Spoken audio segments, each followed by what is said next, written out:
家好。咁多位屏幕前我哋線上嘅澳門嘅同學們，大家早上好。我係江門市博物館副館長張一枝。今日咧非常榮幸咧，可以同大家介紹啊喺個線上面為大家雲導賞我哋嘅僑博館嘅展廳。咁而家我所處嘅位置咧，就係我哋僑博館嘅大堂啦。我喺身後咧有4個字叫做根在僑鄉。呢一個咧係我哋展覽嘅主題。咁喺進入主題之前咧，我先為大家介紹一下我哋呢一個大堂嘅設計啊。咁鏡頭可以 show 近啲，我哋可以睇睇下。面前睇到嘅咧係一個江門5邑嘅地圖。咁喺地圖入邊咧有一個鄉嘅組詞，而喺兩邊咧分別就係華同埋僑嘅組詞。咁其實亦都係為咗突出華僑同埋我哋僑鄉嘅聯繫。咁一陣為大家介紹呢個展覽《根在僑鄉》咧，亦都係喺舊年，亦即係2024年獲得咗全國10大精品陳列嘅優勝獎嘅。其實喺我哋嘅展覽入邊咧，亦都有好多同澳門相關嘅歷史知識嘅喎。咁喺我等一陣嘅講解度都會同大家提到。咁而家我哋一齊入展廳睇睇呢邊。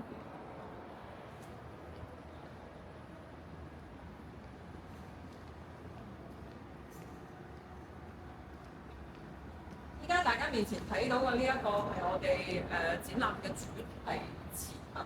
呢個主題詞展示嘅咧就係習近平總書記喺2014年7月嘅時候喺會見第7屆世界華僑華人社團聯誼大會上所講出嘅重要説話。團結統一嘅中華民族係海內外中華兒女共同嘅根，博大精深嘅中華文化係海內外中華兒女共同嘅魂，實現中華民族偉大復興係海內外中華兒女共同嘅夢。我哋展覽嘅主題咧，主要就係圍繞習近平總書記嘅根、魂、夢呢個重要論述咧為指引嘅。咁等一陣，我哋會帶大家入去參觀7個主題展廳。而家我哋首先入嚟我哋嘅聚廳睇下。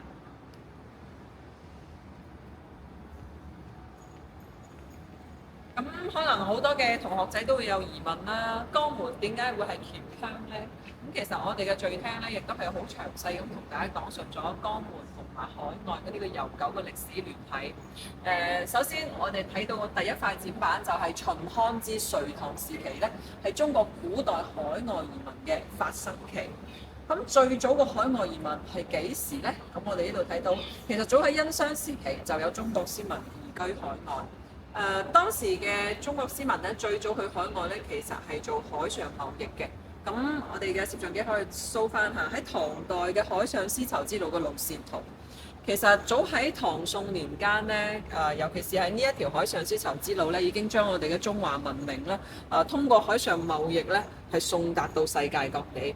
尤其係我哋非常有名嘅絲綢同埋我哋嘅瓷器。最早嘅時候係送絲綢啦，咁後來咧，因為海上貿易嘅發展嘅發達咧，轉變為送我哋嘅瓷器。咁我哋嚟睇睇喺1999年喺印尼海域發現嘅黑石號嘅沉船上面，打撈出咧有7萬件嘅中國瓷器。咁喺入邊有一啲係嚟自我哋新會嘅官涌窯，大家可以睇翻喺江門嘅新會地區咧，有生產呢一個官涌窯嘅一個重要遺址嘅。咁當年咧有非常多嘅江門先民咧，就係隨住呢一個船隊嘅商船咧，係去到當地去做貿易咧，可能係留咗喺當地，成為咗我哋最早嘅移民啦。咁我哋睇翻宋元時期嘅海外移民嘅特點。據宋代嘅《夢良錄》上面好明確咁記載住，咁其實當時宋朝咧造船嘅技術已經係非常發達啦，最大嘅船體可以承載500-600人。亦即係話嗰陣時，我哋嘅海貿咧已經係好發達啦。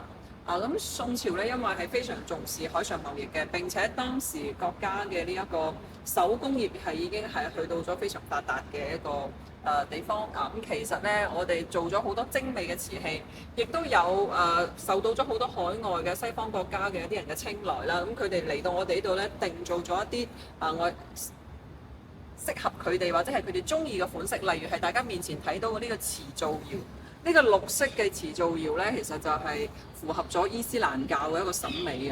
呢啲咁精美嘅瓷器咧，其實有好大部分咧，就喺我哋江門嘅海域度，經過我哋江門海域送達世界各地。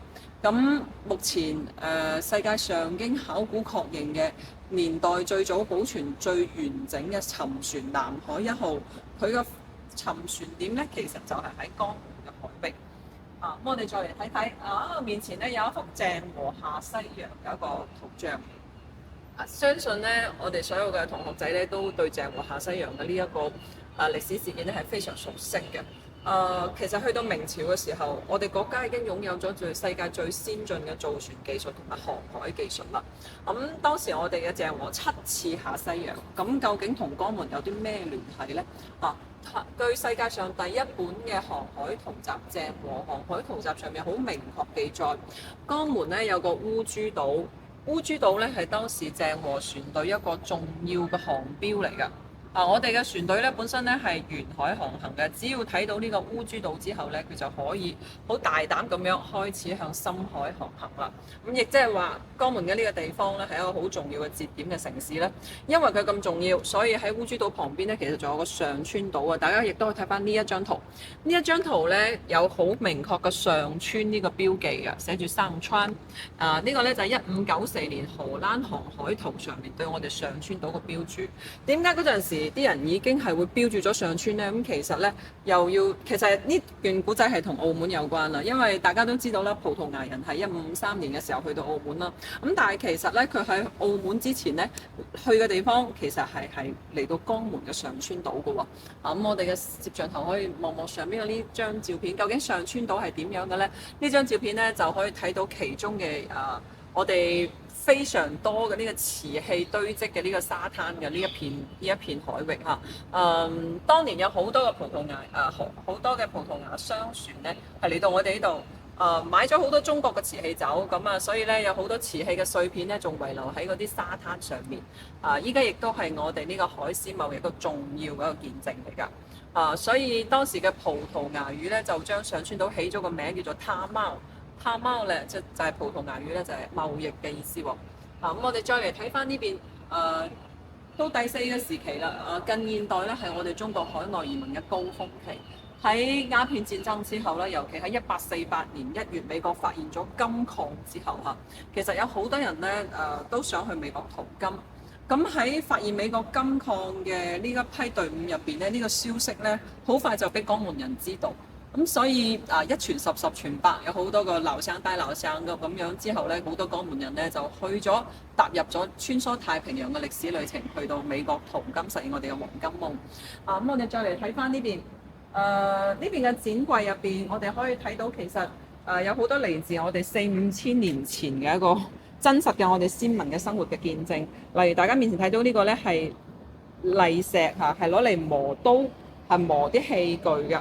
咁我哋旁邊咧仲有網具，係以前攞嚟捕魚嘅石網具。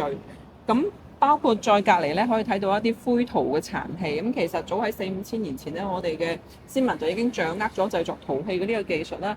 並且燒製咗啲日用品，例如咧呢個就係我哋嘅考古專家咧，我哋嘅文物修復專家咧，將呢一啲殘缺嘅碎片咧拼接成還原翻佢當時嘅呢個陶罐嘅模樣。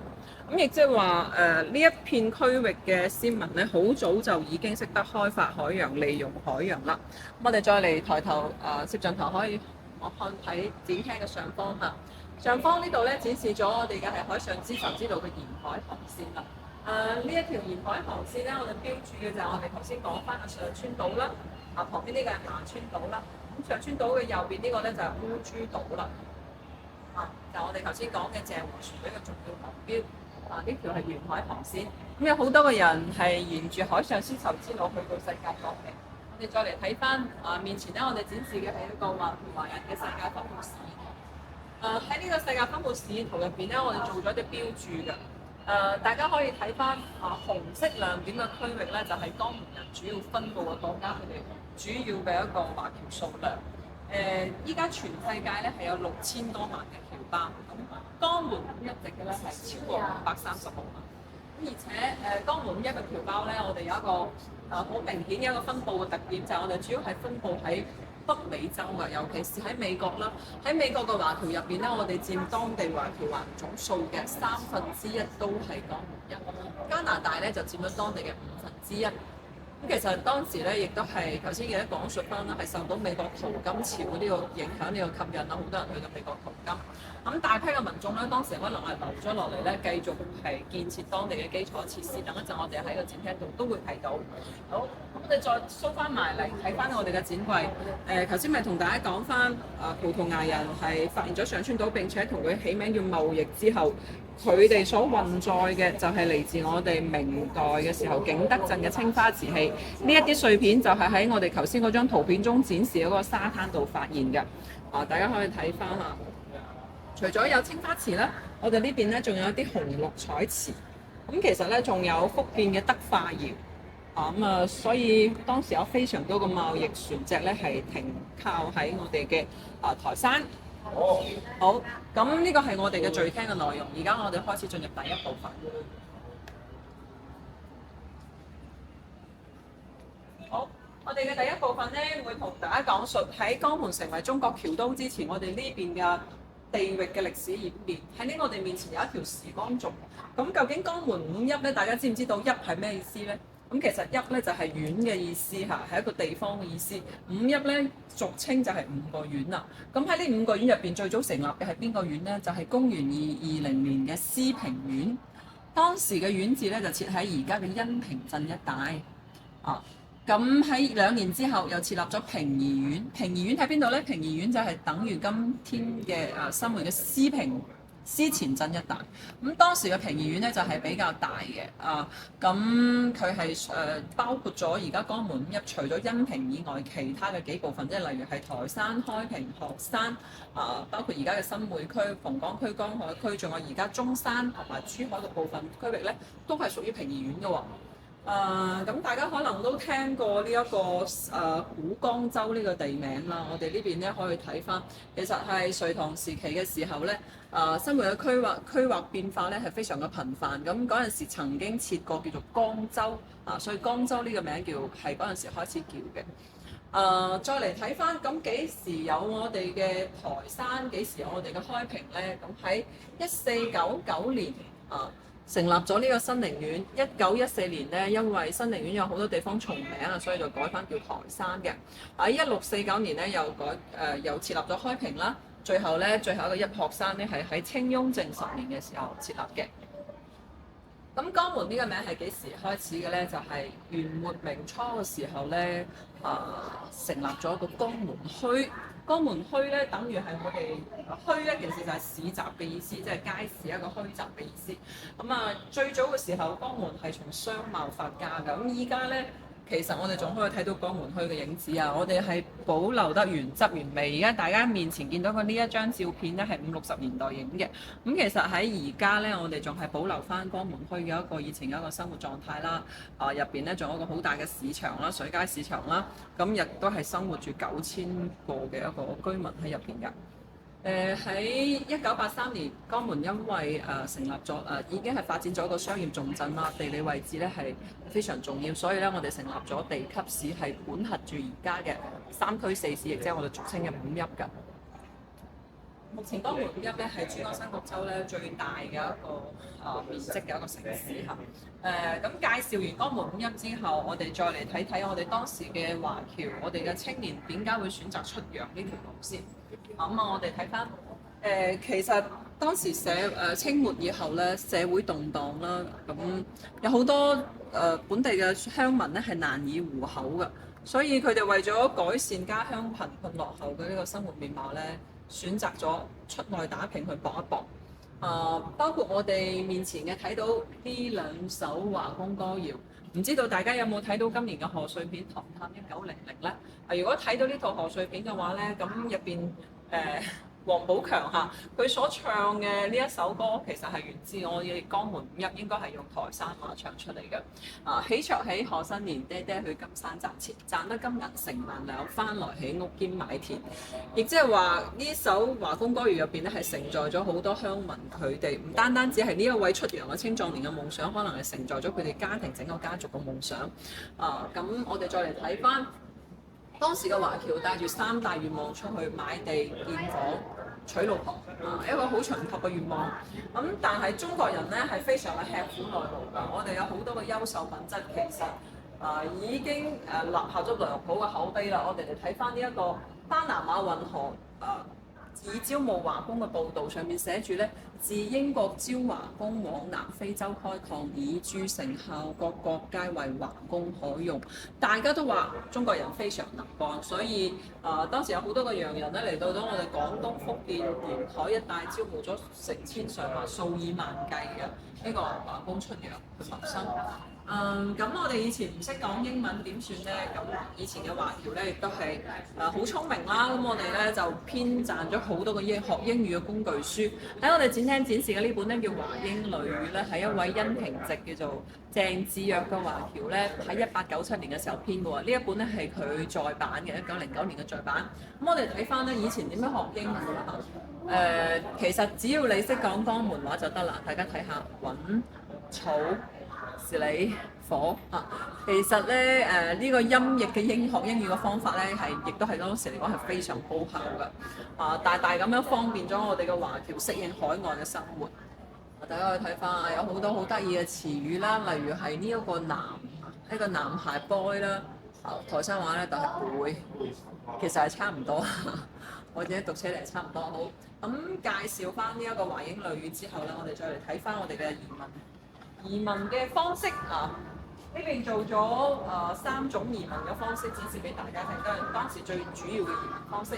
面前介紹嘅第一種自由移民，自由移民點樣理解呢？其實自由移民我哋概指嘅係當時冇受到任何嘅限制，我哋只需要買船票就可以去到個國家。咁其實主要咧就係指嘅係我哋嘅東南亞咧，亦都有個俗稱叫下南洋。咁因為冇限制啦，咁所以男女老少都可以去㗎。咁我哋面前咧睇到一啲歷史照片展示出嚟嘅，其實有好多女性啦去到嗰度從事工作㗎。咁呢江門人咧，其實最早亦都有去到東南亞，主要係新會學生等地嘅華僑主流。咁面前咧，我哋介紹嘅第2種出洋方式啦。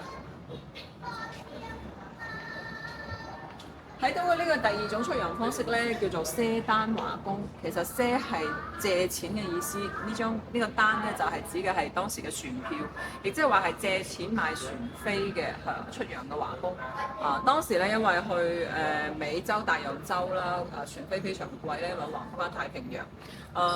咁所以咧，我哋一般咧係需要呢個輪船公司先至墊付咗呢個船票之後，我哋喺當地打工，再攞呢個工錢償還呢邊債務嘅。大家可以從啲歷史照片可以睇到，去美洲嘅呢一批人咧，其實大部分都係一啲男性青壯年。咁亦都係同後期嘅1882年美國實施咗排華政策有關嘅，因為排華政策咧其實係唔允許女性去美國去當地工作啦，而且亦都唔允許我哋嘅華僑翻嚟娶妻再帶老婆過去。有好多嘅限制。面前睇到嘅呢啲歷史照片咧，亦都係真實咗記載。以前有非常多成千上萬嘅人一批一批咁搭上咗呢啲輪船咧，去到當地去謀生，實現佢哋嘅金山夢，亦即係我哋啱啱講到帶住3大願望出去買地建房娶老婆。好，我哋再嚟介紹第3種移民方式。第3種移民方式咧，同我哋前2種移民方式有好大嘅唔一樣，佢叫做賣豬仔啊！相信應該大家有非常聽得比較多，尤其是澳門嘅同學仔可能會聽得比較多，可能聽爺爺嫲嫲啊、爸爸媽媽佢哋講翻起，因為其實以前澳門福隆新街一帶咧，就係當時豬仔館集中嘅地方啦。咁我哋有好多個鄉民係去到咗福隆新街一帶咧，係當地簽下咗啲合約之後，再被賣到世界各地。點解叫做賣豬仔？其實係佢哋係俾人哋上船嘅，佢哋唔係話自己自願出洋嘅喎。咁我哋再嚟睇翻。呢度咧有一張僱工合同咧，嚟自學生嘅李旺嘅。頭先我哋講嘅佢簽嘅呢個勞工合約嚇，上面寫明咧需要做滿8年先至有自由身啦。咁但係呢啲豬仔華工咧係80%嘅人咧係翻唔到轉頭嘅，即係翻唔到嚟嘅。所以呢度講話做滿8年，可能有好多人喺呢8年期間咧係已經係忍受唔到當地惡劣嘅工作環境啦。點解咁講？我哋嚟睇睇呢一個古巴調查團嘅大臣陳蘭斌先生帶翻嚟嘅奏摺啊！陳南斌先生咧，佢當時去到古巴咧，夏灣拿當地嘅首都啦嚇，佢就做咗個調查，佢就發現咧喺中國拐騙嚟嘅咧有8、9成咁多㗎，而且佢用咗2個字去形容大家當時所受到嘅待遇，簡直係凌虐，俾人哋虐待咁樣嚇，我哋可以睇到佢哋可能忍受唔到呢個工作咧，係選擇自殺嘅人亦都係非常多嚇，服毒死、水死、投糖鍋死。呢個糖鍋嘅意思即係當時嘅蔗糖企業。咁我哋再嚟睇睇呢一位戴住腳鐐嘅豬仔華工啦。咁就係佢身後嗰啲甘蔗咧，就攞嚟榨糖嘅。咁佢咧應該係逃跑過，俾人捉咗翻轉頭咧，所以我哋見到係俾人哋鎖起身。咁腳鐐好重喎，佢需要攞條繩牽住佢個頸先可以減輕重量。當時我哋去到嗰度嘅工作環境好惡劣，如果係有病嘅話，可能亦都係只能靠自己聽天由命啦。佢亦都唔會話安排醫生同你醫，所以我頭先講到80%嘅人過唔到呢8年，亦即係話清政府睇到呢啲數據之後咧，佢哋先至決定喺海外設立咗呢個駐外領事館啊，即係話我哋而家嘅領事館啦，開始保護翻我哋呢一批華僑㗎。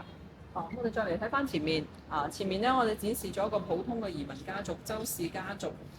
點解會展示一個普通嘅家族咧？係因為呢一位周成亮先生佢哋周家咧一家4代，佢哋所留低嘅文物咧係喺我哋館藏係有400幾件嘅，非常清楚咁同我哋講述翻佢哋當時係點樣一步一個腳印喺當地立足之後，再以佢嘅親緣血緣嘅關係咧喺當地落地生根嘅。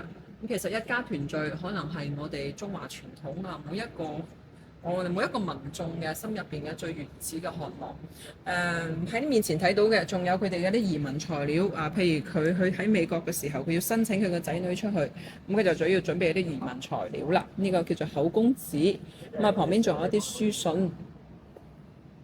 喺我哋館入邊咧，展示咗有1200多份嘅華僑文物啦。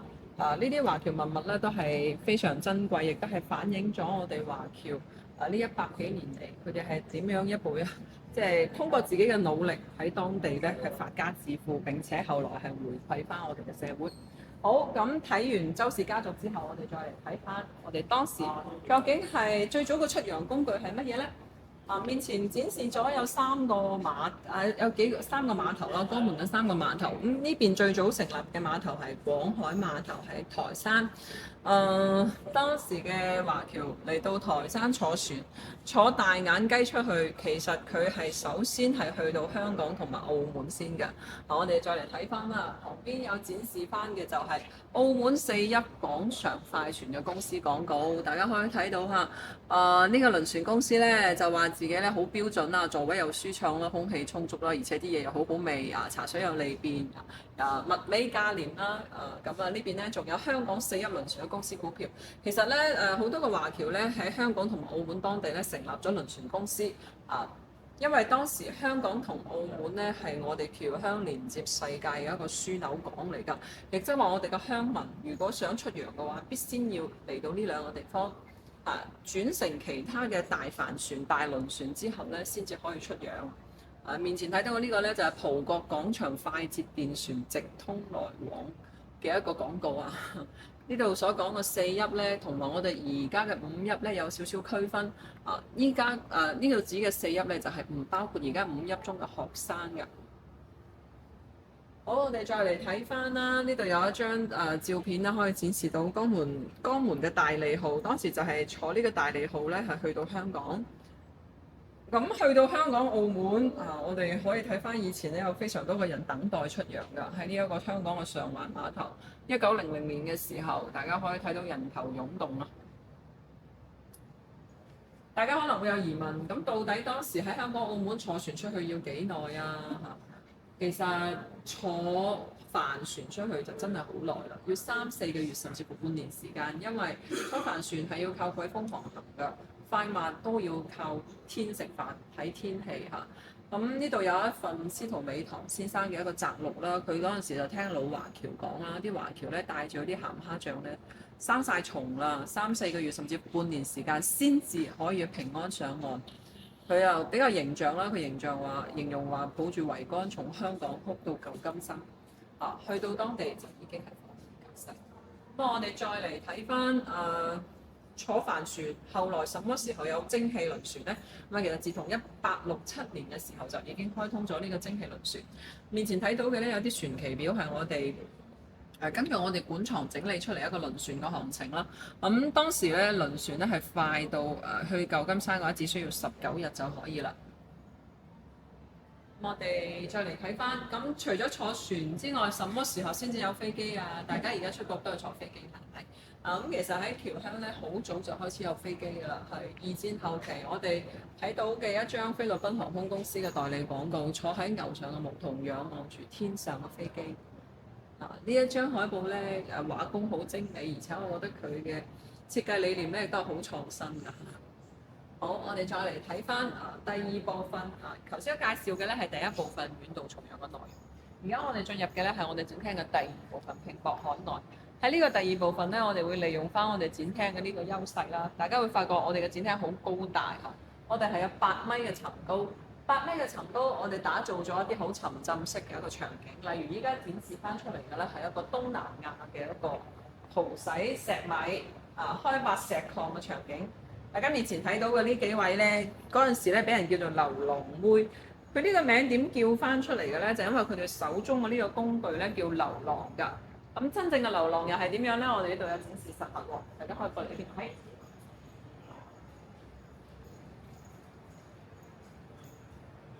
我哋面前展示嘅呢個咧就係真實嘅流浪啦。咁呢度咧仲有一啲石礦呢個圓嘅石礦嚇。其實淘金嘅原理好簡單。首先攞住呢個流浪咧喺個河底度撈一把泥沙上嚟，咁將啲泥沙洗走之後用啲河水沖走之後，因為佢金屬比較重，佢就會留喺呢個底入邊㗎啦。咁只需要剩低嘅呢個金屬將佢儲起身，就係我哋嘅石礦。面前有一位陸游先生嚇，我哋呢度介紹咗佢有幾位通過自己嘅努力咧，成為咗石礦大王嘅人。面前嘅陸游就係其中嘅一位。咁陸游先生咧，佢非常好彩先啦嚇。咁佢用自己嘅積蓄10幾年嘅積蓄咧，買咗個廢棄咗好耐嘅石礦。冇想到咧喺呢個石礦仲發現咗寶礦咧，從此一夜暴富。後來佢做咗石礦大王，後來又做咗橡膠大王。咁喺佢富甲一方之後啦，佢就非常熱心當地嘅城市建設啦。咁大家亦都係可以見到嚇，當地流傳住一句話就係陸游建起咗吉隆坡。咁所以我哋而家去到吉隆坡新加坡馬來西亞、文萊呢4個國家都可以見到有條陸游街嘅喎，可以見得出當時佢嘅影響力係非常大。除咗陸游之外啦，我哋仲有新會嘅張旭才啦、台山嘅葉觀正同埋趙旭啦，都係我哋嘅石礦大王。喺我哋呢個展櫃入邊咧，依家展示緊嘅係一啲木工嘅工具。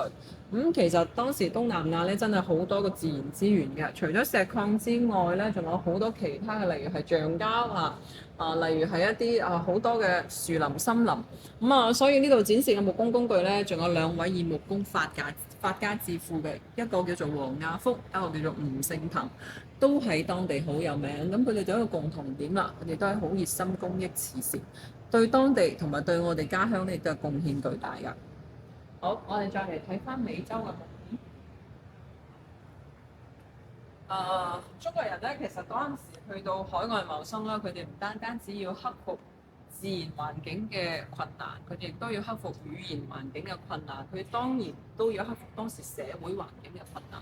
因為其實咧，當地咧好多個國家係排斥中國人嘅。咁而家所講嘅呢條鐵路咧，係世界上第一條嘅跨洲鐵路，係喺美國嚟㗎。佢係叫做美國宏觀大陸鐵路。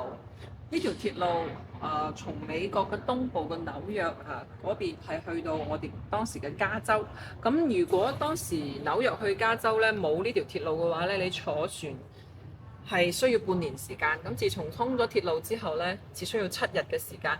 咁大家從呢條地圖上面好清晰咁顯示咗有幾段唔同嘅顏色。呢幾段顏色咧分別指嘅係咩咧？藍色咧就係一個聯合太平洋鐵路公司開始修建嘅。咁紅色咧就係中央太平洋鐵路公司負責修建嘅。中國人主要修嘅其實就係紅色嘅呢段，亦都係最難修嘅一段。佢哋平均嘅海拔咧係去到2-3千米嘅高度。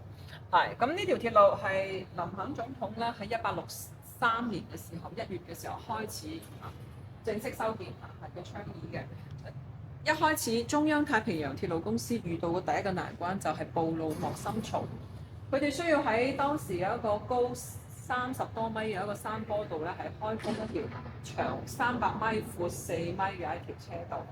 按照當時有個築路嘅技術啦，同埋一個惡劣嘅自然環境啦，佢哋早期聘請嘅一啲白人勞工，亦即係當時嘅愛爾蘭移民啦，係好多人都係選擇咗罷工唔做㗎。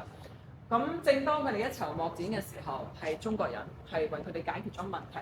我哋嚟睇睇喺呢個布魯莫森曹紀念碑度係記載住呢項艱巨嘅工程係由一群勤耐勞嘅華工完成，亦都係正因為係咁樣亦都同我哋中國人打咗個好響亮嘅廣告啦！大家都知道中國人好能幹㗎喎，尤其是修鐵路喎。咁有好多人咧就嚟到咗我哋沿海一帶招募中國人出去做修鐵路啦。最高峰嘅時候咧，參加呢個鐵路修建係有接近2萬人嘅，係佔西部呢一段太平洋鐵路公司嘅90%，咁其中70%係嚟自我哋江門。咁大家亦都可以睇到呢個橫貫鐵路嘅勞工人數嘅比例圖，咁中國人係佔咗大半嘅。而藍色嘅呢度咧，指嘅係愛爾蘭勞工，仲有一啲其他嘅勞工。而且中國人負責修嘅就係最難修嘅西段啦。跟住落嚟，我哋喺西段遇到嘅第二個難關係咩咧？就係垂直300多米嘅陸上合因角嘅一個花崗岩峭壁。大家可想而知啦，喺呢個山邊咁高嘅山邊要修一條鐵路。其實嗰陣時嘅鐵路公司咧睇到呢度，佢哋真係冇任何嘅辦法，就工程咧係一再停滯。咁中國人就提出咗，我哋用嘅係我哋秦朝嘅時候咧修棧島嘅方法。我哋可以睇翻呢邊，呢度我哋復原咗當時中國人嘅中國智慧，我哋嘅中國血汗、中國智慧中國技術。大家睇翻我哋係腰係呢個繩索啦。係吊喺個半山腰嗰度，咁用呢啲簡陋嘅工具咧，先至鑿一啲細嘅孔出嚟，可以塞到炸藥嘅孔。咁再以當時近代以嚟最唔穩定嘅嗰個炸藥硝化甘油咧，就塞入入邊。當呢個炸藥爆嘅時候，咁當然係要我哋放炸藥嘅呢個人走得快啦。咁大家可想而知，聽落去步步驚心都係大家都認為不可能完成嘅任務，就係咁樣中國人嘅血肉之軀將佢克服咗。再嚟睇翻喺呢條鐵路嘅慶功典禮上面其實當時咧係冇人邀請中國人㗎。我哋從呢一張照片亦都可以睇到，呢個咧係目前留下嘅唯一可以望到華工嘅照片我哋喺途中咧揾到有幾位華工㗎，呢一位同埋呢一位。《唐探1900》入邊咧，周潤發飾演嘅白圈玲白堂主，佢當年亦都係修鐵路嘅，講嘅就係呢段歷史啦。咁喺鐵路咧馬上要通車，最後嘅嗰幾里嘅時候啦，愛爾蘭勞工咧就主動挑戰中國人，話要進行一個鋪路軌嘅呢個比賽。咁我哋中國人咧係贏咗呢次比賽，並且係創下咗當時嘅鋪路軌嘅世界紀錄㗎。咁你再嚟睇翻喺2019年嘅時候咧，美國猶他州咧係舉辦咗一個好大型嘅一個慶典啦。呢個情節咧係模擬當時東西兩段鐵路合攏嘅時候嘅情節嚇。咁當時咧係邀請咗江門市長係去到當地出席咗佢哋150週年嘅金丁節活動，並且咧就俾咗表彰書我哋㗎。喺面前咧，我哋仲可以睇到，其實早喺2015年啦，習近平總書記就已經提到，我哋當時嘅華工咧係喺攞住簡陋嘅工具喺呢個崇山峻嶺同埋絕壁深谷中逢山開路、遇水搭橋，以血肉之軀鋪就咗通往美國西部嘅戰略大通道，創造咗當時嘅工程奇蹟，帶動咗美國西部大開發，成為旅美僑胞奮鬥進取奉獻精神嘅一座豐碑。喺其實修好呢條鐵路之後，中國人咧係留咗喺當地咧，幫助咗佢哋修建其他嘅鐵路。除咗喺美國修鐵路之外，其實世界各地嘅鐵路都有好多係中國人修建。我哋過嚟呢邊睇睇。我哋呢度咧就可以簡單咁了解一下。其實咧更早喺巴拿馬運河就已經係有好多嘅我哋嘅華工參與修建。喺呢邊展示嘅咧就係我哋以學生人為主嘅華工啦，係分成咗3批，大概一共係5000人係參與修建咗呢個巴拿馬運河。咁再嚟翻睇翻旁邊巴拿馬嘅兩洋鐵路咧，亦都係好多個華工參與修建㗎。喺呢個圖片中展示咗嘅呢一啲就係佢哋當時簡陋嘅墓碑，連名都冇，只不過係得一個號數。大家亦都可以睇翻啦。咁啊，除咗巴拿馬運河、巴拿馬兩油鐵路，咁喺後期，亦即係美國收好咗之後，加拿大亦將為咗效仿美國，係同樣係修建咗一條咧橫貫佢哋東西嘅一個太平洋鐵路。呢條鐵路咧就係全部係中國人去建嘅，因為佢哋已經從美國呢條鐵路知道咗中國人非常犀利，所以佢哋直接都冇考慮，就全部請晒中國人去修。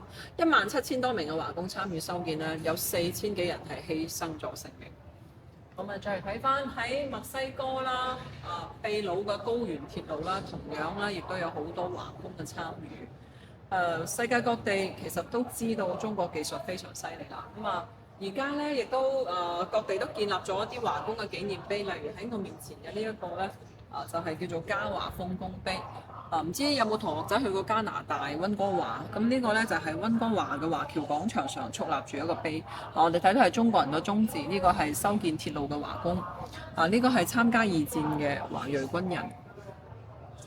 好，我哋講咗修鐵路之後啦，咁我哋再嚟進入我哋嘅第3部分，融通中俄。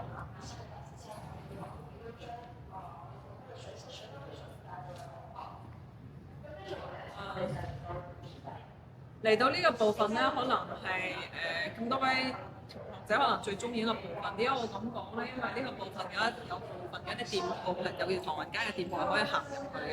咁喺呢度咧，我哋亦都有一個原創嘅遊戲叫一起致富。如果同學仔有興趣嚟玩嘅話，亦都可以通過我哋嘅電話預約嘅嚇。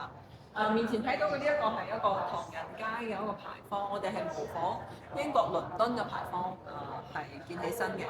喺呢個部分咧，我哋就模仿出喺華僑喺海外打造嘅呢個街，即係我哋非常熟悉嘅唐人街啦。大家首先睇到嘅咧係華美洋服店，有一種好穿越嘅感覺啦。我哋可以睇翻有我哋嘅旗袍，我哋好靚嘅西裝。咁嚟翻呢邊，我哋再嚟睇翻喺呢度模仿嘅咧係舊金山嘅一條街道。舊金山嘅呢一條街道咧，依家睇到嘅所有嘅店鋪嘅名字咧，我哋嘅一個每一個建築咧，其實都係原汁原味咁樣復刻翻而家嘅舊金山嘅。咁其實經過100多年嘅傳承咧，我哋嘅世界咧已經係有60幾條唐人街啦。咁唐人街唔單止係我哋中國人我哋嘅團結，我哋自己抱團取暖嘅一個地方，其實亦都係。尤其是而家係我哋傳播我哋中華文明一個最重要嘅地方，成為咗當地國家多元文化一個重要嘅一個特點嚇。面前睇到嘅咧係唐人街嘅民族文化啦，呢度睇到嘅係有一個巴拿馬唐人街嘅關帝廟，仲有一個古光州會館嘅觀音廟啊。我哋嘅傳統嘅一個傳統嘅文化，亦都係跟住我哋華僑嘅腳步去到世界各地。例如係我哋嘅武術啦。江門511咧亦都係一個武術之鄉啊！面前睇到嘅咧係有詠春拳，詠春大家都知道好響朵嘅嗰個就係葉問先生啊嚇。其實葉問嘅師公梁贊咧就係學生人。咁喺海外傳播面最廣，亦都係話收弟子最多嘅係咩拳種咧？我哋嘅蔡李佛拳。蔡李佛拳咧係由新會人陳響喺1836年嘅時候喺新會創立嘅。咁後來創立咗不久之後咧，陳響就去到美國。當時咧佢就喺美國收咗好多弟子，從而咧就係傳播咗佢呢個拳種，成為咗而家最多弟子。喺呢度咧有一個醫館嘅一個街一個店鋪嘅景色啊。咁其實咧喺最右邊嘅呢張照片，我哋睇到而家唐人街已經係只有留低最後一間洗衣館，但係可能大家有所不知啊，尤其是喺20世紀初期咧，美國嘅洗衣館幾乎都係中國人包。要做嘅咧，因為嗰陣時一啲好高檔嘅職業嘅華人入唔到去啦，我哋只可以從低做起啦。咁當時只需要有熨斗、有木盤，只要你好勤力，咁你就可以從事呢個洗衫嘅工作。開店嘅成本好低。咁呢度咧仲有大家可以睇到磅重，佢哋仲要做12個鐘嘅工作嚇，呢啲血汗錢嚇，就其實咧就為咗碗活命飯。儘管咁艱辛，咁我哋嘅洗衣工人咧亦都係好愛國㗎。大家可以睇翻呢一張照片啦，喺我哋新中國成立9日10月9號嚇，剛成立不久，我哋喺海外咧已經升起咗第一面嘅5星紅旗嚇，就係呢一面，係我哋嘅洗衣工人升起㗎，係嘛？紐約衣升起嘅第一面。我哋繼續喺都好熟悉嘅我哋嘅嶺南文化嚟。大家可以睇到呢一位係非常大名鼎鼎嘅關德興啦。關德興係我哋嘅開平人啦。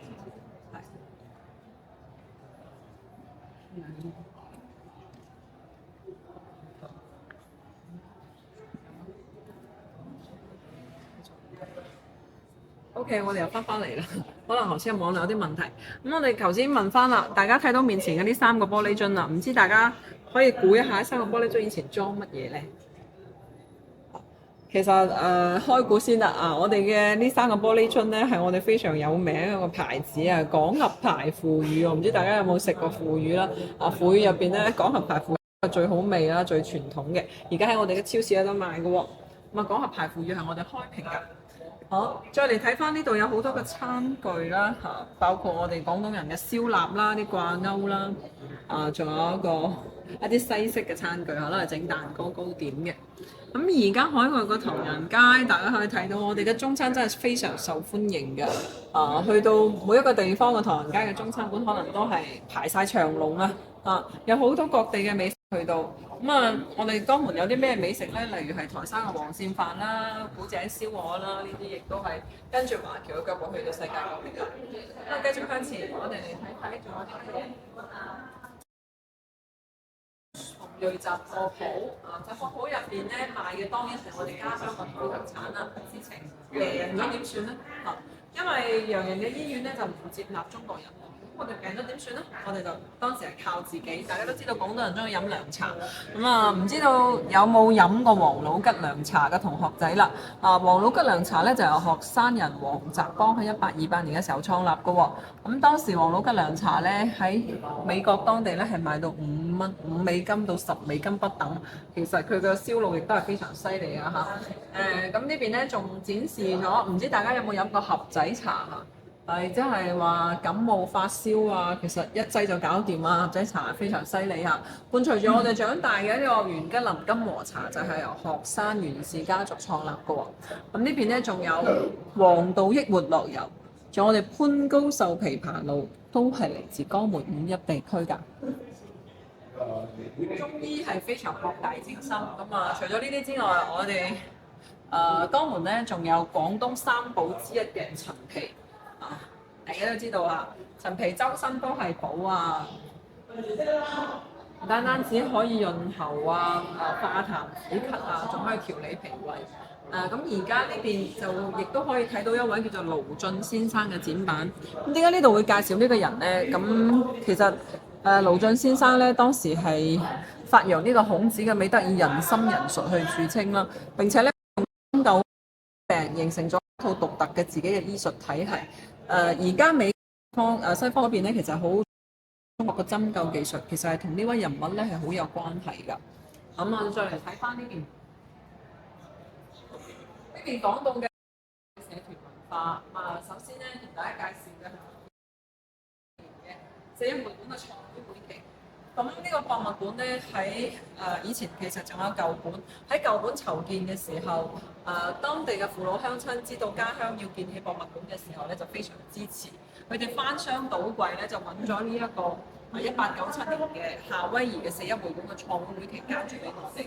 咁同樣啦，喺我旁邊嘅呢一個溯源堂嘅牌匾咧，亦都係父老鄉親咧知道咗要支持家鄉要建呢一個博物館之後咧，就將呢個牌匾送上咗一架軍事飛機送咗佢翻嚟㗎。溯源堂咧係指嘅係雷方鄺3個姓氏組成起身嘅一個社團。咁呢啲社團當時嘅作用係乜嘢咧？佢除咗保護華僑之外咧，咁佢有好多個福利措施俾翻我哋嘅華僑，例如係創辦一啲華文學校啦，供佢哋嘅仔女去念書啦。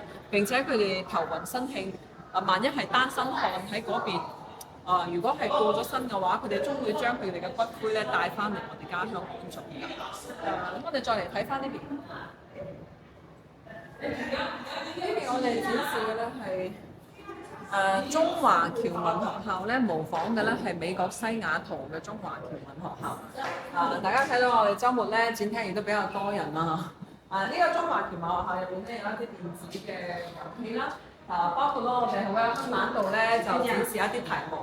其實可以方便我哋嘅週末嚟到嘅一啲小朋友咧，嚟到呢個區間咧，係可以找到熟悉佢哋自己中意玩嘅地方啦。我哋走出嚟呢邊，老師還要重新拍一個吧，再拍一個。啱啱講到個學校咧，傳播中華文明嘅地方啦。咁其實當時仲有一樣好重要嘅嘢，就係我哋嘅華文報刊，同樣係為我哋海外嘅華僑咧，亦都係知道咗我哋國家嘅大事嘅時事政策。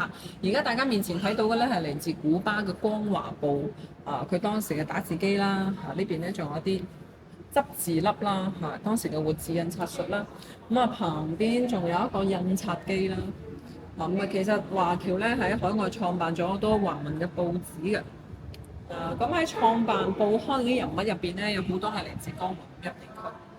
面前睇到嘅呢個伍鵬照先生啦，佢係美國中西日報嘅創辦人。佢當時創辦咗呢一個中西日報咧，係成為咗美國最大嗰個中文主流媒體啊。好，再向前行行，我哋呢邊可以睇到有好多個報紙掛咗喺度啦。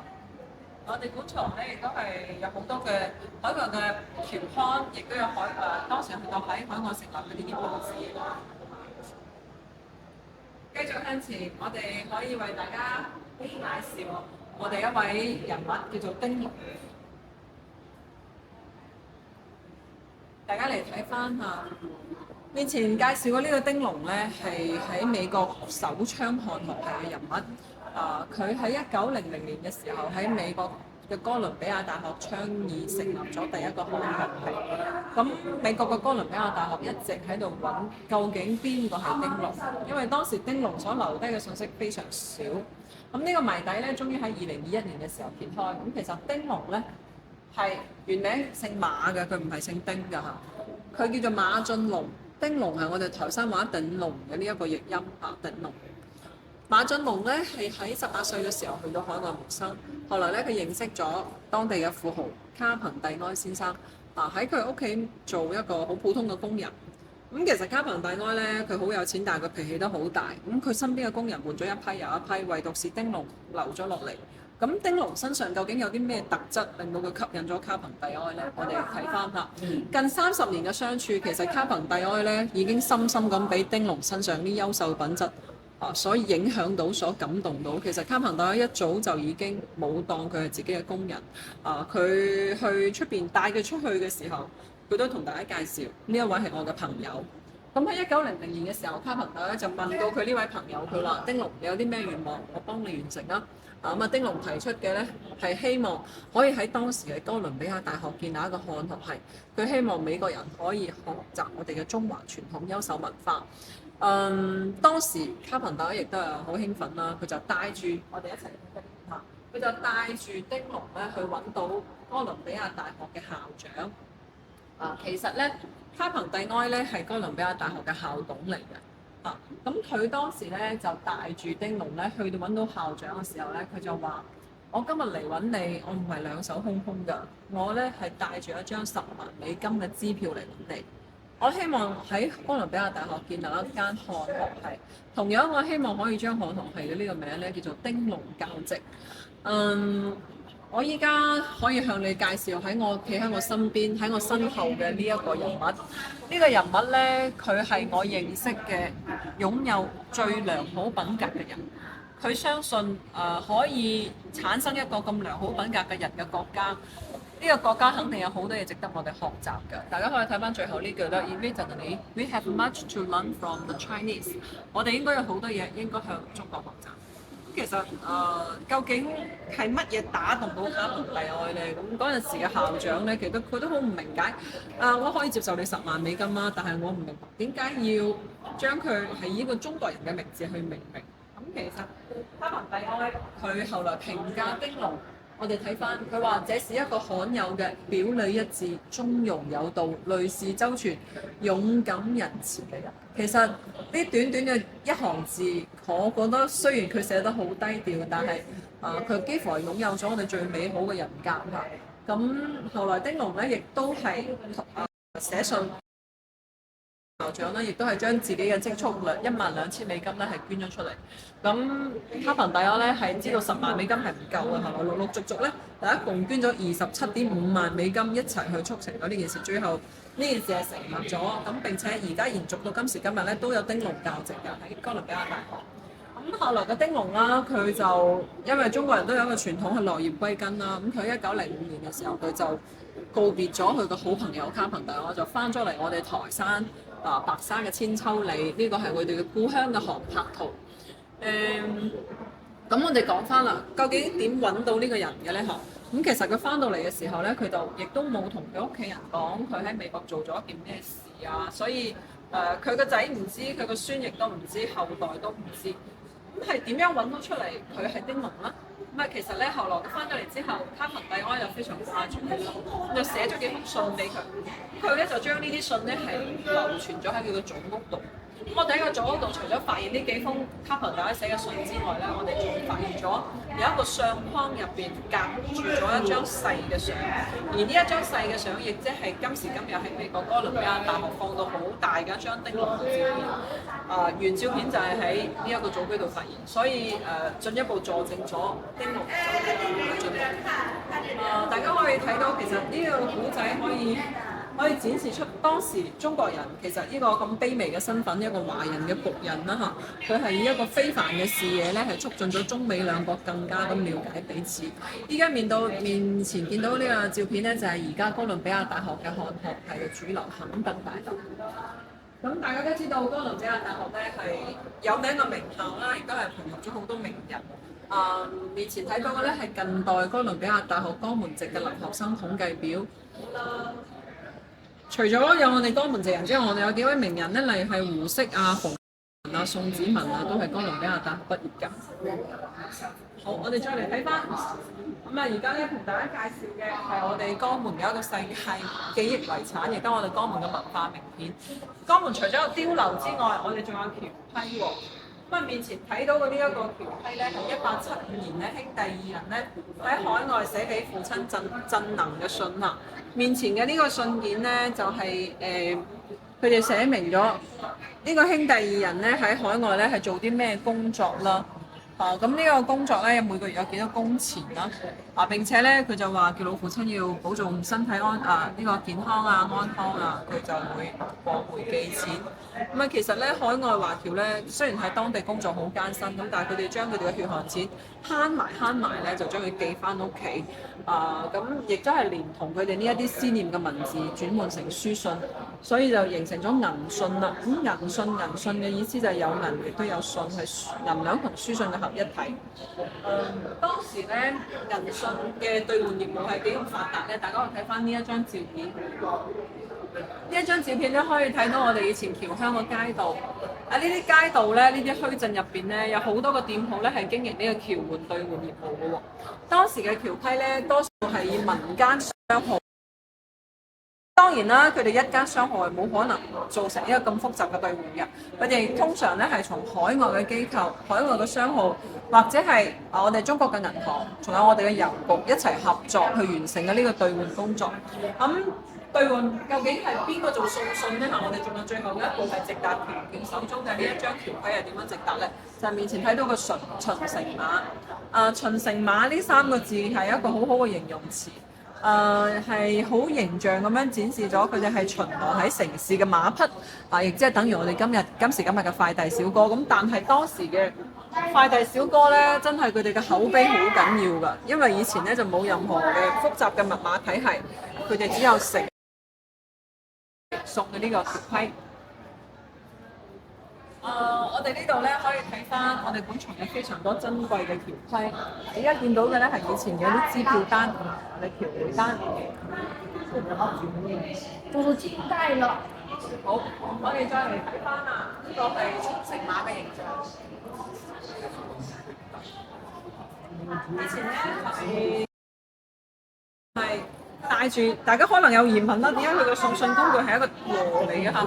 非常龐大，裝滿咗一源源不斷嘅美麗嘅僑香。咁究竟僑香有啲乜嘢咧？當然有我哋嘅開平標流先，大家可以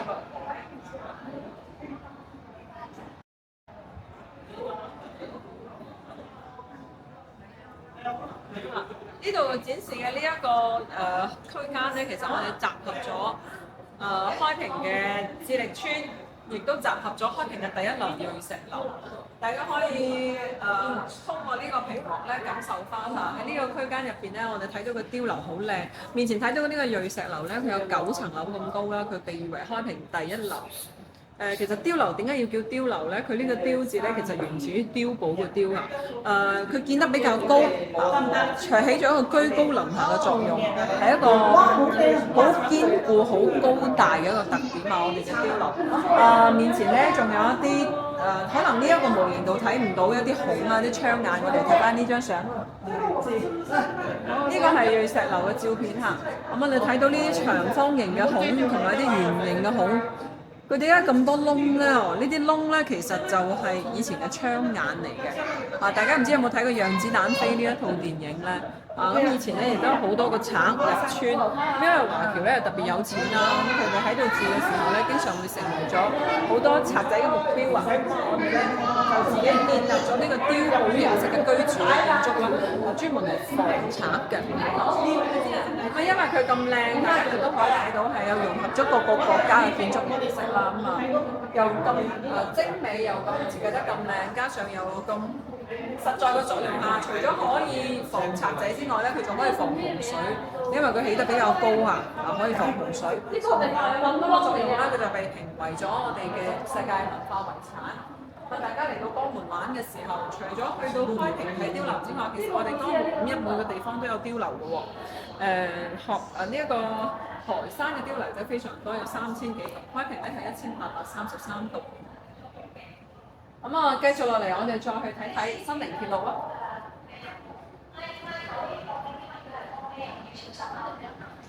喺新寧鐵路之前咧，我哋嚟睇睇喺碉樓入邊嘅。以前我哋嘅華僑嘅生活方式咧，其實亦都係非常嘅西式化啦。大家可以睇到一啲西餐嘅餐具啦，仲有我哋嘅咖啡杯啦。唔知大家有冇聽講過江門嘅咖啡文化咧，相當濃厚。我哋開咗好多嘅 coffee shop 啦，我哋亦都有咖啡文化節啦。中意飲咖啡嘅朋友仔咧，亦都歡迎嚟到江門品一品我哋嘅3.3嘅下午茶，品一品我哋嘅咖啡。面前就可以睇到好多精美嘅香水瓶。以前嘅華僑咧就帶咗一啲化妝品啊、啲香水啊翻嚟送俾自己嘅妻子。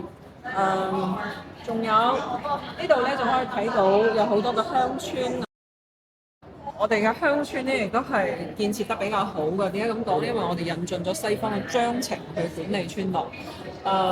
入邊咧就規定咗建築形式，而且大家唔可以賭博啦，大家要保持清潔，又要保持文明、保持衞生啦。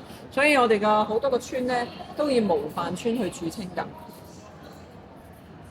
咁當然喺村落嘅內部啦，除咗有好多帶翻嚟嘅呢啲生活用品之外，其實我哋嘅建材有好多都係帶翻嚟㗎。呢度仲可以睇到有壁畫。呢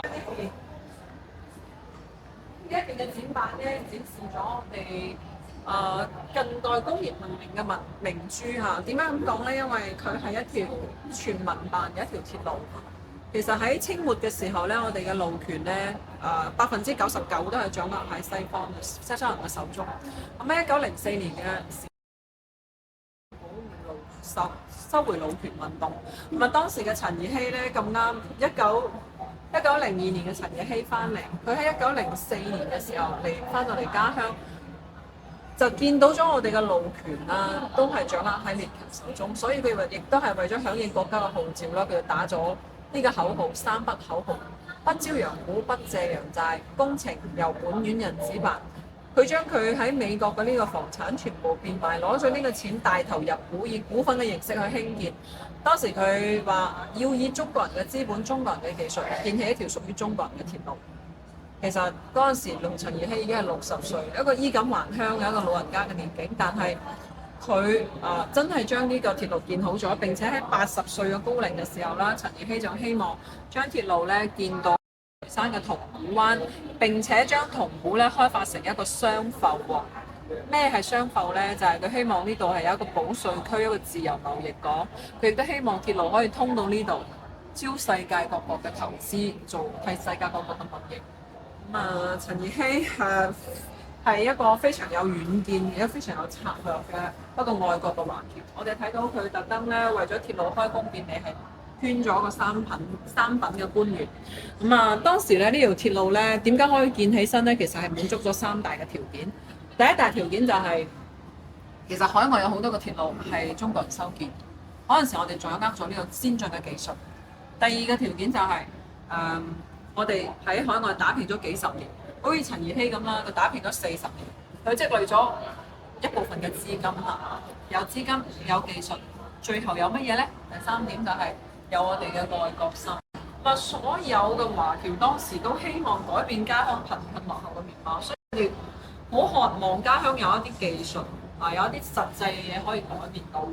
例如面前嘅呢一個輪渡過江技術咧，亦都係我哋新寧鐵路首創嘅。咩係輪渡過江咧？通過呢個歷史圖片，雖然有啲模糊啦，但係大家都可以清晰咁見到係一隻大船嘅。咁上面咧竟然係有架火車㗎嚇，火車載住好多個鄉民都係第一次見到火車嚇。大家可想而知，一百幾十年前啦，江門咧其實嘅交通已經非常發達。我哋睇到呢條鐵路咧，係全長係133公里，一共係45個車站，係從台山嘅斗山通到我哋江門嘅北街，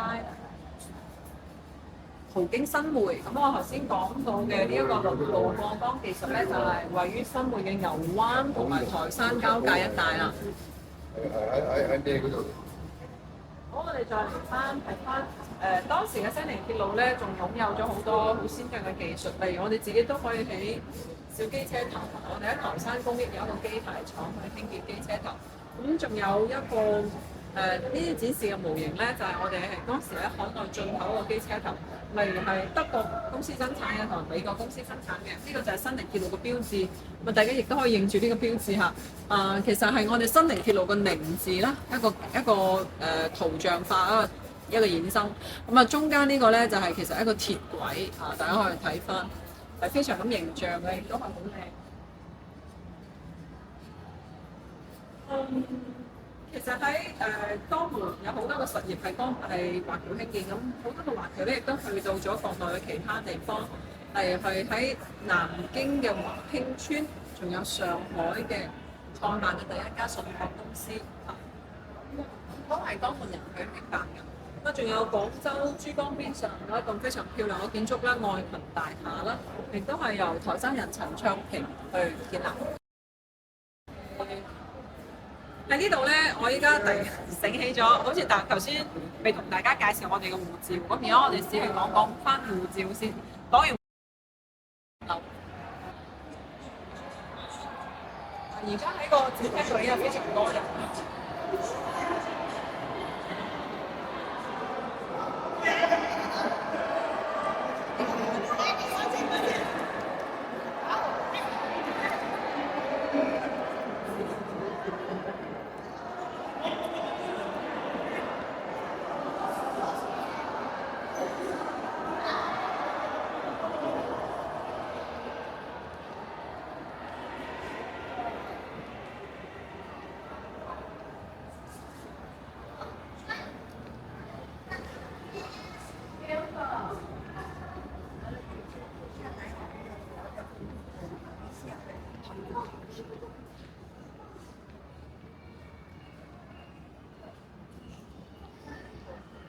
入翻嚟我哋呢個依家暫時仲係安靜嘅展廳嚇，同各位同學仔介紹一下我哋館藏嘅護照。咁江門市博物館咧有非常多嘅一個護照嘅館藏啦。咁我面前嘅呢一張咧係我哋最早嘅一張美國華僑嘅護照。呢張護照咧係1882年嘅。咁1882年咧咁啱係大清駐美國領事館開始頒發嘅第一年，所以呢張護照咧係非常早期，好珍貴。我哋點樣講佢珍貴呢？佢除咗係咁早1882年嘅之外呢，其實佢上面有好多珍貴嘅信息嚇，例如係呢度寫住啦，佢去嘅地方咧叫駐歌啦，呢個完全係我哋江門話譯音嚟嘅。大家可以睇到一張護照用個江門話譯音寫上去，亦都可以俾我哋一個信息，就係我哋江門人喺美國係非常之多。咁仲有啦，寫住面貌紙啦。大家會以為，誒點解咁得意嘅人紫色咁樣嚇？其實呢個紫色咧，我哋猜測咧應該係同佢嘅工作有關。大家去睇翻，佢係一位田工嚟㗎嚇。田工可能經常咧曬住，俾日頭曬住啦，做嘢，所以皮膚咧已經係可能係黑晒啦咁。咁點解會佢嘅珍貴點就係其實喺呢一度？點解一個普通嘅田工可以有一張護照呢？因為當時根據美國嘅排華法案規定啦，只有4類人先可以有護照嘅，分別係外交官、留學生、有錢嘅商人同埋入籍人士先可以有護照。有護照先至可以來往中美兩地，亦即係話美國工作個呢個青壯年呢，佢只要有護照之後，佢先至揀翻屋企同屋企人團聚，跟住再翻去美國做嘢。如果冇護照，佢就翻唔到嚟㗎啦。咁點解一個普通嘅田工有護照呢？證明當時嘅駐美嘅一個領事館黃津憲先生，呢個有個黃字嚇，佢係梅州人咁啊。呢啲領事官呢係幫助咗好多嘅僑民擁有護照，為佢哋證明佢哋呢個身份係非常難得嘅呢張護照。好，我哋普及咗一下呢個護照知識之後，我哋依家一齊上3樓啊！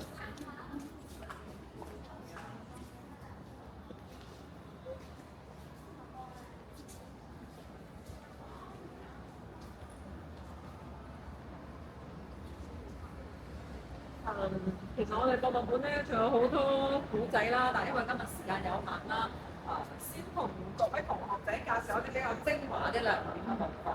咁當然啦，亦都係建議各位澳門嘅同學仔可以親自嚟到我哋江門呢個中國僑都華僑南博物館，自己嚟參觀，自己嚟玩啦。除咗有展覽之外咧，我哋有好多嘅遊戲啦，亦都好多嘅印章啦。如果大家中意集章嘅話咧，嚟我哋博物館就最啱啦。我哋舊年咧出咗成50幾個章，咁今年可能會更加多。大家可以中意集章嘅朋友仔可以嚟我哋睇睇。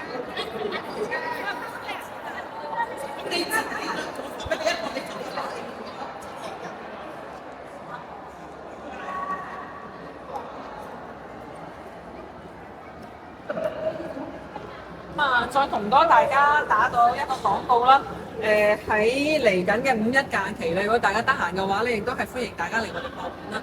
因為我哋馬上咧都會上新一個展覽，叫做《問天甲骨文中嘅文字密碼》。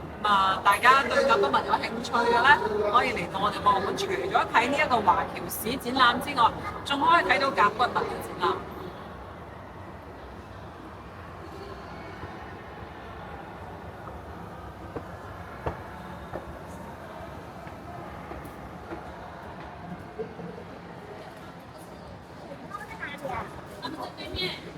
好，而家大家首先睇到嘅係我哋孫中山先生。呢個部分叫做推翻體制。大家可以知道近代以嚟國家政壇積弱，孫中山先生倡導嘅辛亥革命咧係推翻咗呢個腐敗嘅清政府㗎。我哋呢邊睇到其實清政當時孫中山咧可以做到呢一次革命係得到咗非常多華僑嘅支持。華僑唔單只係俾物資上嘅支持，仲有好多日華青年係奮不顧身咁樣跟隨住孫中山嘅左右，去幫助孫中山推動咗呢一次革命。咁喺介紹辛亥革命之前咧，我哋嚟認識呢一位人物，佢叫做梁啟超。梁啟超應該大家都會聽過佢呢個名字嚇。咁大家有所不知嘅就係、其實我哋嘅中華民族呢個詞語就係梁啟超首創，即係喺佢之前都未有人知道我哋呢個中華民族嘅呢個詞語。梁啟超咧將佢創造咗呢個詞之後咧，令到我哋中華民族咧可以共同咁樣喺埋一齊，成為一個大團結。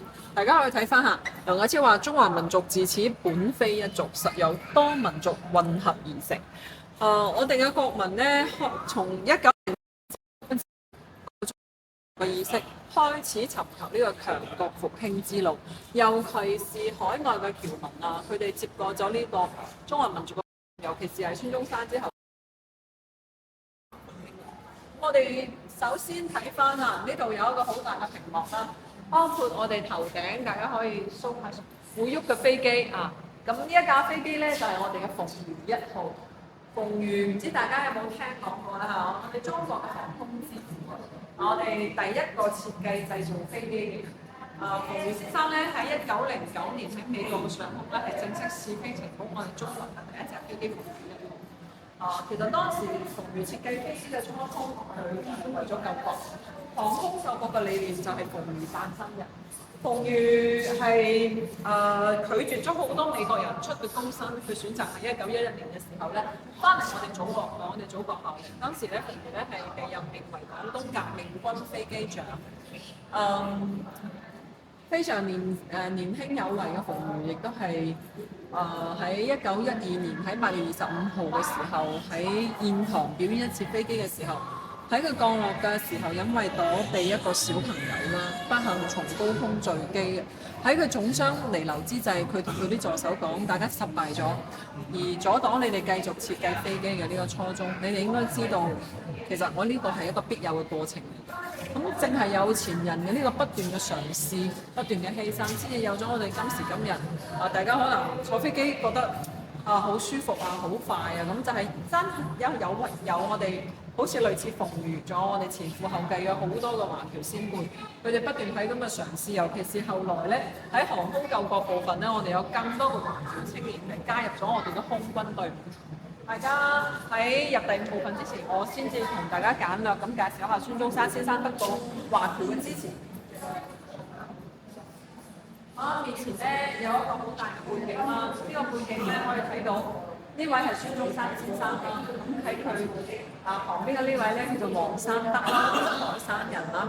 孫中山喺1904年嘅時候就已經認識黃山德啦。嗰陣時黃山德咧係美國最大嘅一個最有影響力嘅社團，叫做致公堂。致公堂嘅第3代黃山德。黃山德咧非常支持孫中山咧，就帶住佢咧就每去到美國一個地方咧，就介紹當地嘅華僑俾佢認識，華僑首領俾佢認識下領袖。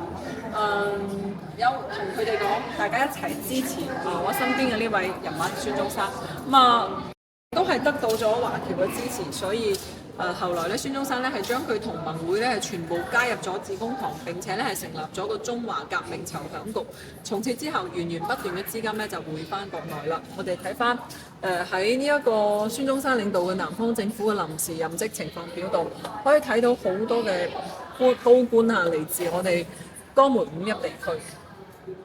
佢嘅左右手幾乎都係我哋江門嘅華僑。仲有孫中山海外成立嘅第一個1894年成立嘅慶中會，當時只有24個人，大部分都係江門人，而且佢嘅會長咧係我哋嘅台山籍嘅劉翔先生。好，咁介紹完辛亥革命之後咧，我哋再去睇翻我哋第5部分鑄就豐碑。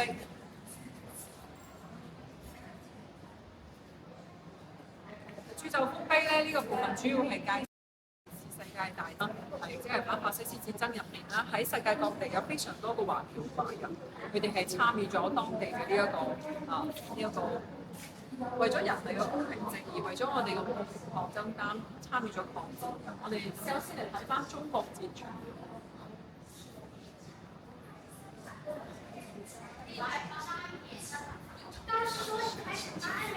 好，頭先講到馮煜嘅航空救國。好，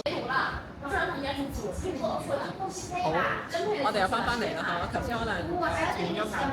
面前睇到嘅咧就係我哋喺華僑咧知道咗中國空軍咁緊缺嘅情況下咧，係自己出錢創咗呢啲航空學校咧，係首先係為我哋中國培養咗好多個飛行員、好多地勤人員，並且佢哋有好多人咧，亦都係將自己嘅仔女咧送咗去呢啲學校度讀書嚇。我哋面前咧仲睇到咗飛行員嚇，呢啲都係好帥氣嘅嚇，好靚仔嘅飛行員啦。面前睇到呢一位黃旭全，佢係中國抗戰期間空戰殉國嘅第一位飛行員。當年佢啱啱結婚，蜜月都未過，就喺一次同日機搏鬥中已經犧牲咗，係第一位犧牲嘅飛行員。咁旁邊咧仲有例如係我哋見到嘅呢個林行啦，佢係林徽因嘅弟弟三弟林行，佢同佢亦都係飛行員。呢邊咧仲有睇到林耀同埋黃棟權啦。唔知大家有冇睇過《無問西東》呢一套戲咧？咁呢一套戲咧，其中一個主角咧就係林耀嘅原型啦。咁啊，大家我頭先都講咗幾套戲啊。首先係《唐太1900》啦，仲有《讓子彈飛》啦，仲有《無問西東》啦。其實呢啲電影咧，大家都可以揾翻出嚟報翻啊。仲有其實一套叫做《十月圍城》啦，亦都可以睇翻我哋辛亥革命入邊，我哋好多華僑係點樣去支持嘅。好啦，咁我哋講翻嚟我哋呢個展覽啦。面前咧仲睇到咗其他嘅飛行員，例如係呢一位，大家睇到佢混血兒嚟㗎嚇，佢陳瑞田啦。陳瑞田啦喺多一次呢一個空戰入邊咧，有其中一次咧佢負咗重傷，但係佢雖然係翻咗去自愈咗，但係佢都係要選擇重返我哋中國戰場。咁記者問佢嘅時候，佢就話係祖國在召喚。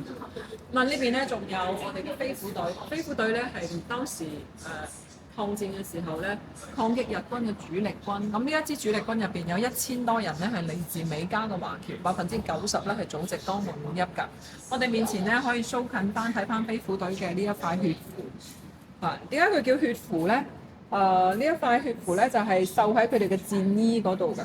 如果飛機失事嘅話咧，咁我哋嘅雲南嘅村民咧，我哋嘅鄉民咧就係憑住見到佢咧，就可以對佢進行呢個救援啦。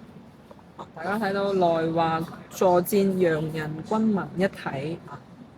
好，我哋再嚟睇翻駝峰航線，唔知大家有冇聽講過咧？駝峰航線係當時二戰嘅時候咧，日本想封鎖晒我哋所有嘅運輸嘅航路同埋道路。咁呢條駝峰航線佢就係封鎖唔到嘅，因為佢自己嘅飛機亦都唔敢飛入嚟，因為實在太危險啦。咁開闢同埋勘測呢條航線嘅就係台山人，佢叫做陳文寬。陳文寬開闢咗呢條航線，並且佢亦都係第一個飛越駝峰航線嘅中國機長。咁服務喺駝峰航線上面有好多嘅有好多嘅當時嘅美國人咧，亦都係好多我哋嘅華僑。面前嘅呢一位咧，被譽為係駝峰天使，因為佢係駝峰航線上唯一嘅一位中國嘅女武士。大家可以睇到係嗰陣時好靚嘅照片啦，亦都係留下咗有好多喺美國嘅一啲飛行員入邊留下咗好多深刻嘅印象啊！我哋嘅駝峰天使咁旁邊咧有兩位好似明星咁靚仔嘅一個我哋嘅飛越咗駝峰航線數百次嘅馬氏兄弟，同樣亦都係為我哋運送咗好多寶貴嘅物資。大家可以睇翻啦。呢度咧有當時日本飛機嘅殘骸啦，仲有我哋飛虎隊嘅標誌，大家可以睇翻係一隻老虎，有畫咗對翼俾佢如虎添翼嘅。好，我哋繼續向前。除咗為大家介紹呢條駝峰航線之外啦，我哋依家可以同埋陸上嘅航線就係聞名於天下嘅24度彎。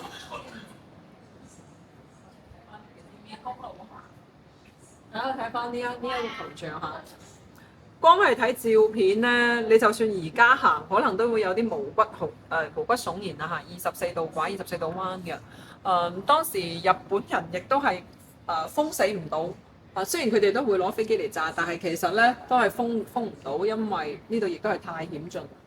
呢個咁危險嘅任務，咁危險嘅運輸任務咧，應該係男性華僑會比較適合啲。但係我哋喺組成嘅呢3000幾人嘅南僑機屋服務隊度咧，係發現咗有幾位女性嘅。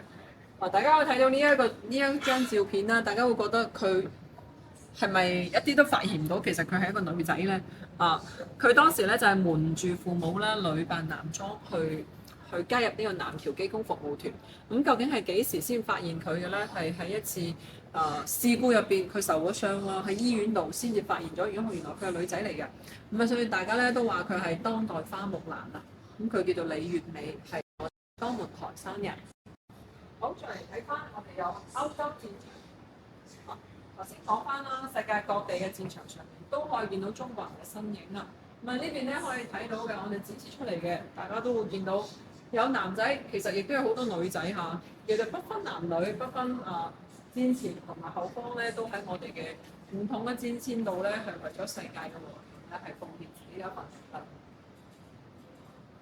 好，大家去睇翻我哋旁邊呢度有一個黃君裕先生。黃君裕先生咧參加過諾曼底登陸啦。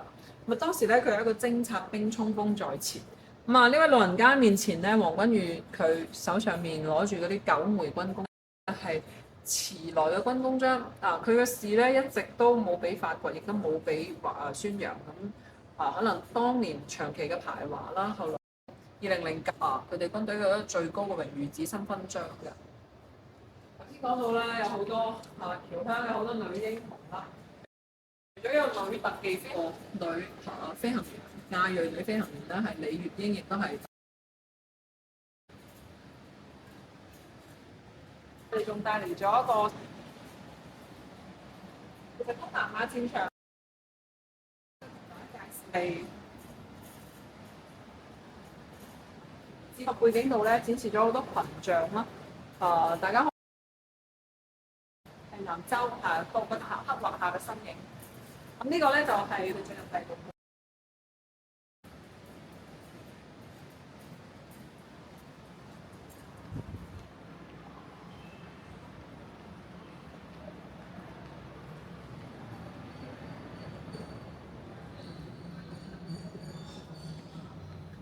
喺呢個部分追求光明啦，我哋可以睇翻，其實有好多個華僑子弟兵㗎嚇，佢哋當時咧係奮不顧身咁樣回國參戰。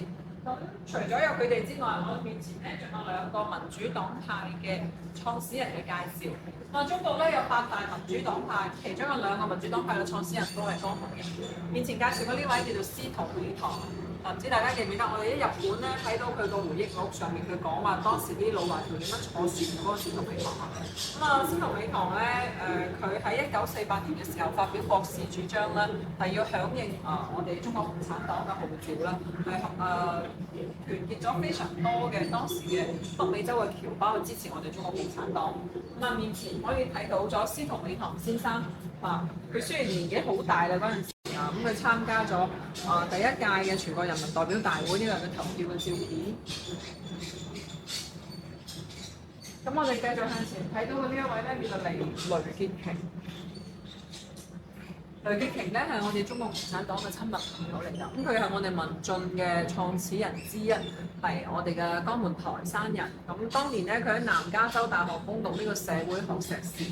面前可以睇到佢畢業論文嘅手稿，仲有佢以前戴嘅眼鏡。雷傑瓊咧係發明呢個倡議成立咗呢個教師節啦，並且我哋呢度可以睇到雷佬咧其實身體係非常嘅好㗎嚇。佢喺74歲嘅時候咧，仲擔任北京市副市長嚇。呢張照片可以睇到佢喺屋企閲讀人民嘅來信。咁呢邊咧可以睇到喺80歲嘅時候咧，係擔任咗香港基本法起草委員會。其實後來咧佢亦都擔任咗呢個澳門基本法起草委員會嘅委員㗎。雷佬咧係多次翻嚟我哋嘅江門啦，尤其係好關心我哋嘅教育，提辭咗好多個大學，呢個係其中嘅中學，係佢親自提辭。雷佬本人咧亦都係106歲嘅高壽。我哋再繼續向前。喺新中國建立初期咧，無數嘅學子咧學成歸國。其中要同大家介紹嘅係我哋1門3院士，例如係我哋第一個，我哋梁思成嘅大仔我哋大仔梁思。梁思成咧同林徽因嘅故事應該相信大家都耳熟能詳啦。當年呢對夫婦咧係發明同埋保護咗、搶救咗我哋中國2700處嘅一個歷史古建築。並且咧喺新中國成立初期咧，仲設計咗我哋嘅人民英雄紀念碑嚇。講起呢個人民英雄紀念碑咧，就真係花足咗佢哋好多嘅心血，因為係歷時8年經過咗8年咧，先至定稿而家嘅人民英雄紀念碑。依家我哋面前見到嘅咧就係梁思成嘅手稿啦。再嚟睇翻